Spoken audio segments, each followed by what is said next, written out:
আমরা সুখের জন্য সারাদিন দৌড়াই, সুখ কিন্তু আজ পর্যন্ত আমরা কেউ চোখে দেখি নাই। দেখছেন না, নারী বলবে না পুরুষ বলবে, না সন্তান বলবে না বাবা বলবে। কেন জানেন?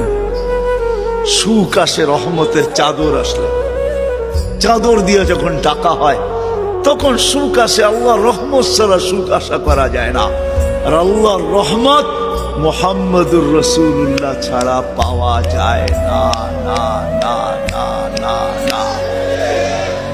যদি বলেন প্রমাণ, আল্লাহ ইঙ্গিত দিছেন, আমার বন্ধুর উপরে একবার তুই দুরূদ পড়বি, দুরূদ ওই ব্যক্তি পড়তে পারে যে আল্লাহর রসুলকে ভালোবাসে, মহাব্বত করে, আল্লাহর রসুলকে অনুকরণ করে ওই দুরূদ পড়তে